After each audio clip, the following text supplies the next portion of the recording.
Hello बच्चों, आज हम लेकर आ गए हैं क्लास 10 के चैप्टर 6 ट्राइंगल्स की एक्सरसाइज 6.3 का क्वेश्चन नंबर 3। तो चलिए इस क्वेश्चन को स्टार्ट करते हैं। मेरा नाम है गौरी शंकर महेश्वरी और आप देख रहे हैं आपका अपना चैनल जीएसएम सर। बरसात का मौसम स्टार्ट हो गया है और ऐसे खास मौसम में ऐसे क्वेश्चन करने का काफ़ी बड़ा मजा आता है। क्वेश्चन नंबर 3 में क्या गिवन है? Diagonals AC and BD of a trapezium ABCD with AB parallel CD intersect each other at the point O using a similarity criteria for two triangles so that OA upon OC is equal to OB upon OD। तो हमें एक trapezium लेना है। चलिए शुरुआत वहीं से करते हैं, डायग्राम से। चलिए सॉल्यूशन पे आ गए। बाहर की आवाज़ें ऐसी आती रहती है क्योंकि यहाँ 24 आवर्स व्हीकल चलते रहते हैं, तो बाहर की आवाज़ों को छोड़कर मेरी आवाज़ पे थोड़ा ध्यान दीजिए ताकि इस क्वेश्चन को अच्छी तरीके से हम समझ सकें। तो बच्चों हमने ट्रेपेजियम बनाया है। ये लीजिए ट्रेपेजियम, जिसमें एक पैर होता है पैरेलल और दूसरा पैर होता है नॉन पैरेलल।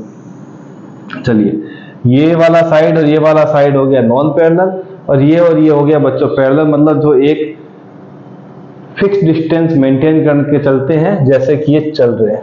चलिए ठीक है, दो ऐसी लाइनें जिनके बीच में गैप क्या रहता है, ऑलवेज सेम रहता है, वो क्या होते हैं बच्चों? Parallel lines. तो नाम लिख देते हैं अच्छा खासा A B C D। अब इनके डायगोनल्स बोले गए हैं। एक AC बोला गया है, ये लीजिए, दूसरे का BD बोला गया है, ये लीजिए, और जहां पर इंटरसेक्ट हो रहे हैं उस पॉइंट का नाम बच्चों O दे दीजिए। कोई बात नहीं, मैंने O दे दिया।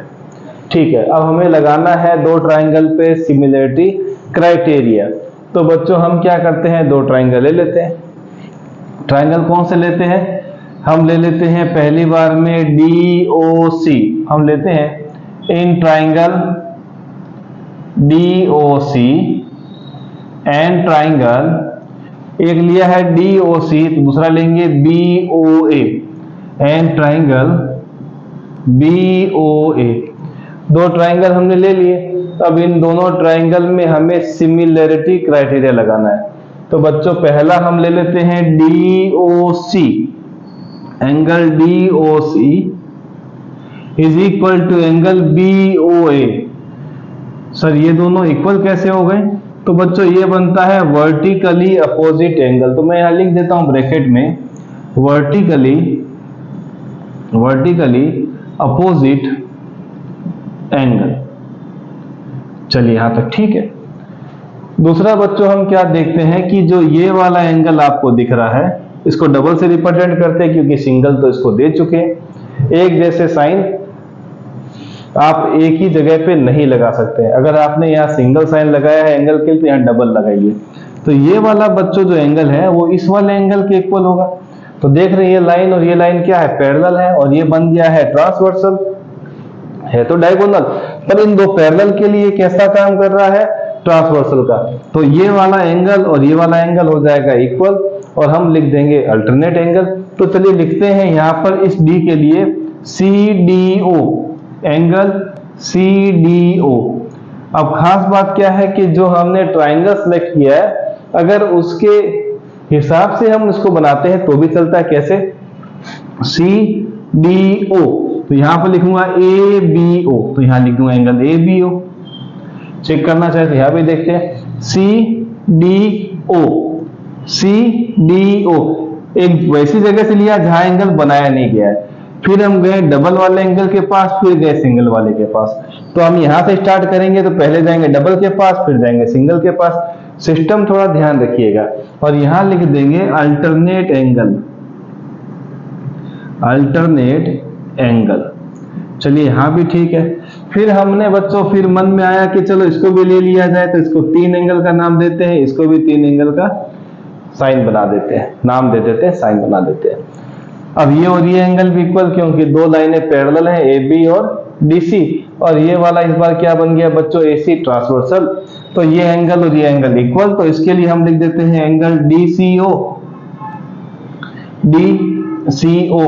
अगर आपको ये नामों में, जैसे कि आपने सी लिया और आपको लगता है कि नाम में कुछ गड़बड़ी लग रही है, तो एक एंगल का जब नाम लिखें तो दूसरे एंगल का नाम आप इस पर्टिकुलर ट्राइंगल से ले सकते हैं। जैसे DCO लिया तो यहां पर BAO ले लीजिए, BAO। यहां भी चेक करेंगे तो डबल से ट्रिपल वाली लाइन पे गए, फिर सिंगल पे, डबल से ट्रिपल वाली लाइन पे गए, फिर सिंगल पे, BAO बन रहा है। इस चीजों को भी थोड़ा ध्यान रखिए। और यहां पर फिर से लिख देते हैं बच्चों अल्टरनेट एंगल। मैं पूरा नाम लिख ही देता हूं, अल्टरनेट एंगल। चलिए यहां तक भी कहानी आपके लिए ओके हो जाएगी। अब 3 एंगल इक्वल हो गए, 3 एंगल इक्वल हो गए मतलब ये ट्राइंगल क्या हो गया बच्चों, क्राइटेरिया हम लिख देते हैं सिमिलरिटी वाला, DOC triangle similarity, triangle DOC similar to triangle BOA। और इस बार बच्चों 3 एंगल हम लेके चले तो यहां लिखेंगे ट्रिपल ए सिमिलरिटी क्राइटेरिया। अब हुआ क्या, यहां पर हमें सिमिलरिटी क्राइटेरिया बोला था, ऐसा नहीं बोला था कि आपको डबल ए लेके चलना है, ऐसा नहीं बोला था ट्रिपल लेके चलना है। आपकी जो मर्जी है, 2 एंगल लेके चलेंगे तो भी राइट है, 3 लेके चलेंगे तो भी कोई दिक्कत नहीं है। अब क्या हो गया बच्चों, जैसे ही आपने जैसे ही 2 ट्राइंगल को सिमिलर किया तो इनके रेशियो को तो हम क्या कर सकते हैं, इक्वल कर सकते हैं। कैसे करेंगे, मैं उसको लिखने के बाद एक स्टेटमेंट लिख देता हूं। हमें यहां पर मिला है पहले नंबर पे O मिला है, तो हम यहां पर OD लिखते हैं, OD। ठीक है सर, जब OD लिखा दूसरे से पहले पे आया तो यहां भी दूसरे से पहले पे आएंगे रेशियो में OB। ठीक है सर, इज इक्वल टू, दूसरा क्या आएगा बच्चों, फिर हम O से C जाएंगे OC, तो यहां पर O से A जाएंगे OA। ठीक है, अब देखेंगे तो हमें थोड़ा ये रेसिप्रोकल शेप में मिला है, OA अपॉन OC है, यहां पर OC अपॉन है, इसको रेसिप्रोकल करते हैं तो और OB upon OD equals to OA upon OC। अगर और भी चेंज करना चाहें तो लिख सकते हैं, और इसको इधर ट्रांसफर कर दें उसको इधर, तो लिख देते हैं OA upon OC is equal to OB upon OD। ये है आपका फाइनल आंसर जो कि आपको क्वेश्चन में गिवन था प्रूफ करने के लिए। तो ऐसे 3 बार लिखने की जरूरत नहीं है, यहां तक भी लिखेंगे तो भी आपका आंसर करेक्ट है। यहां पर आपको एक स्टेट लिखना होगा, corresponding sides of similar triangles are proportional। बस इतना ही लिखना था, जिसकी वजह से ये चीज हमें मिल गई जो कि हमें प्रूफ करनी थी। फिर हमने इसको रीअरेंज किया जो हमारा काम आसान कर देता है। मिलेंगे नेक्स्ट वीडियो में।